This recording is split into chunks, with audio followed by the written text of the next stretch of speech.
Assalamualaikum warahmatullahi wabarakatuh. Alhamdulillahi wa kafa. Assalatu wassalamu ala rasulihil mustafa wa ala alihi wa ashabihi ahli sidqi wal wafa, amma ba'du. Para pemirsa dimanapun Anda berada, yang insya Allah senantiasa dimuliakan oleh Allah Subhanahu wa Ta'ala, kita sampai di penghujung dari seri doa yang mustajab, yaitu bagian kelima. Insya Allah pada kesempatan kali ini kita akan membahas tentang apa yang sudah disiapkan oleh Allah Subhanahu wa Ta'ala kepada kita ketika kita berdoa. Ma'asyiral muslimin, para pemirsa yang berbahagia, bahwa Allah Subhanahu wa Ta'ala Maha mengetahui hajat hidup kita, semua apa yang ada dalam hati kita. Oleh karena itu, Allah Subhanahu wa Ta'ala sejatinya telah menyiapkan yang terbaik bagi kita, hamba-hambanya yang beriman, yang senantiasa memohon kepadanya. Mungkin ada sebagian dari kita yang merasa memohon kepada Allah setiap saat, berdoa kepadanya, tetapi apa yang diinginkan belum juga terwujud. Dan sikap ini dulu sudah kami sampaikan adalah sikap yang dilarang oleh Rasulullah SAW. Tetapi yang patut kita yakini adalah sejatinya tidak ada doa yang keluar dari mulut kita kemudian sia-sia di hadapan Allah Subhanahu wa Ta'ala. Karena semua yang kita lantunkan, semua yang kita ucapkan, yang kita minta adalah kebaikan untuk diri kita.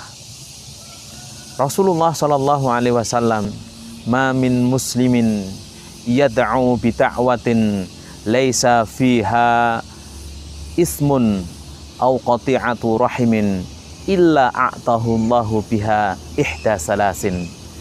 Tidaklah seorang muslim itu berdoa, memohon kepada Allah, di mana dalam doanya itu tidak ada unsur dosa dan memutus silaturahmi, kecuali Allah akan memberinya satu di antara tiga kebaikan.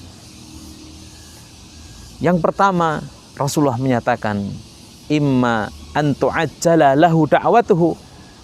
Bisa jadi Allah Subhanahu wa Ta'ala akan menyegerakan doanya itu ketika dia masih hidup di dunia. Betul-betul Allah kemudian mewujudkan doanya. Allah Subhanahu wa Ta'ala mengabulkan apa yang menjadi keinginan kita saat itu juga ketika kita masih berada di dunia. Dan itu adalah sebuah kebaikan, karena kita juga menginginkan apa yang kita harap ini dikabul oleh Allah ketika kita masih berada di dunia. Wa imma ayutakhiraha lahu fil akhirah. Kalau kemudian ternyata kita menginginkan sesuatu dan sesuatu itu secara kasat mata belum kita rasakan ketika kita berada di dunia, bisa jadi Allah Subhanahu wa Ta'ala menyimpan doa kita itu dan kemudian nanti akan mengabulkan ketika kita berada di akhirat. Doa-doa itu disimpan oleh Allah Subhanahu wa Ta'ala, diinvestasikan dalam rekening tabungan kita, dan semua itu nanti akan kita ambil ketika kita berada dalam alam akhirat. Subhanallah. Ma'asyiral muslimin. Kemudian yang ketiga, bisa jadi Allah Subhanahu wa Ta'ala melalui Rasulullah, beliau menyatakan, wa imma ayyasrifa anhu minas su'i misliha. Dengan berdoa itu kita akan dijauhkan dari semua bentuk kejelekan.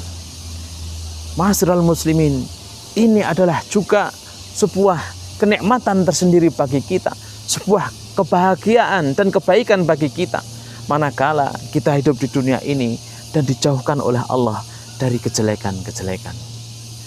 Para pemirsa yang berbahagia, tiga hal ini sudah disampaikan oleh Rasulullah SAW.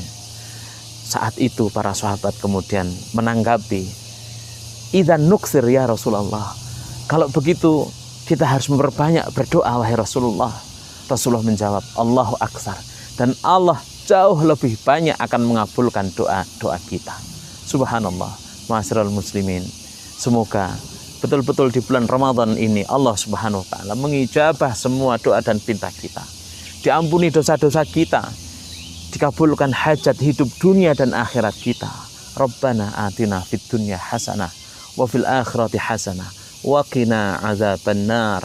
Allahumma innaka afuwun tuhibbul afwa fa'fu anna. Aqulu qouli hadza wa astaghfirullah li wa lakum. Assalamu alaikum warahmatullahi wabarakatuh.